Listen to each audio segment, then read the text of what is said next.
Ladies and gentlemen, let us observe two silhouettes standing side by side. On one side, a weightlifter. His body is a topographic map of muscles, sculpted pectorals, biceps bulging beneath the skin, massive quadriceps seemingly ready to explode with power. On the other side, a martial arts master, a body that is sometimes slender, perhaps lean. His muscles do not shout, they whisper. Yet, when he strikes, the power is devastating. The question we ask ourselves is legitimate. Where is the real power hidden? Which one is more effective? And why is this physical difference so striking? Allow me to shed some light on this. The answer lies not in the quantity of muscle, but in biomechanics, that is, the way the body uses force, and in the ultimate purpose of the training. 1. The statue, the weightlifter's body, maximum strength. When we see a weightlifter or a bodybuilder, we are seeing the result of a specific mechanical stress, progressive overload. Biomechanically, their goal is to move an extremely heavy load over a short distance or to hypertrophy the muscle for aesthetics. Muscular development in them, the muscle develops in two ways: sarcoplasmic hypertrophy, increased fluid within the muscle cell, and myofilamentary hypertrophy, increased contractile fibers. The body becomes a machine designed to produce maximum tension. Developed body parts, look at weightlifter. Their traps are enormous, their shoulders are powerful, their thighs are colossal. These are the engines of the snatch and the clean and jerk.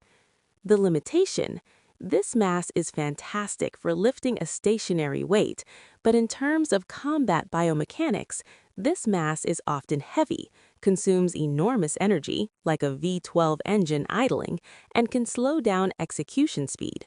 A muscle that is constantly overcontracted loses its flexibility and its speed of release. 2. The serpent, the martial artist's body, useful strength and transmission.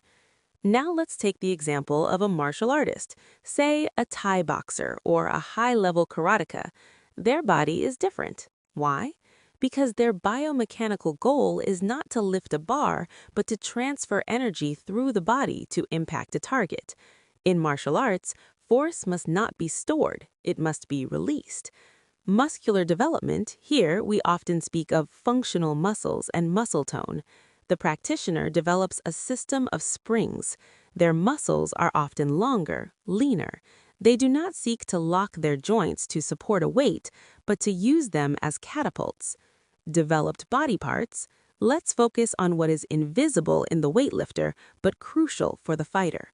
The core, the abdominal and lumbopelvic girdle. This is the nerve center. In a good fighter, the obliques, transversus abdominis, and lower back muscles are highly developed, but in depth. They form a sheath that transfers power from the legs to the fist. The forearms and hands, essential for gripping, striking, and clinching. They are hard as wood. The calves and ankle stabilizers, essential for quick footwork, balance, and the power of kicks. 3.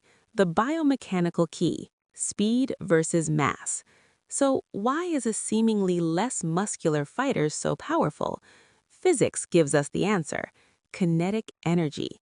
The formula is E equals 1/2 times m times v squared. Look closely at this formula.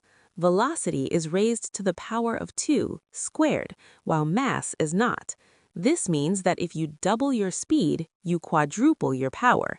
If you double your muscle mass, you only double your power. The weightlifter has the mass. The martial artist has the velocity and enough muscle mass to make the strike heavy. The fighter trains their nervous system to contract a maximum number of muscle fibers in the minimum amount of time. This is what we call explosive power. 4. Which one is stronger and more effective? It all depends on the definition of strength. If strong means pushing a boulder, the weightlifter is stronger.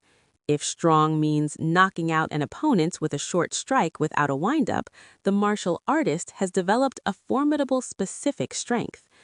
The martial arts practitioner does not seek to have giant muscles because these muscles could hinder him. In boxing, overly thick pectorals can limit the range of a hook. Overly developed biceps can slow down the extension of the arm, the punch. Instead, they seek density and coordination. They develop ligaments, tendons, and neuromuscular synchronization. It is a form of power that is drier, faster, and has greater endurance. Conclusion. Make no mistake, the absence of giant muscles is not an absence of strength. The weightlifter is a bulldozer. They move mountains, but slowly. The martial artist is a spring of tempered steel.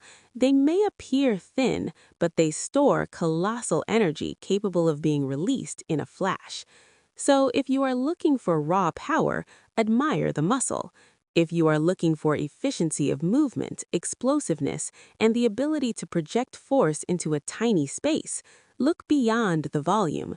Look at the fluidity, the speed, and that strange impression of density emanating from a lean and precise body.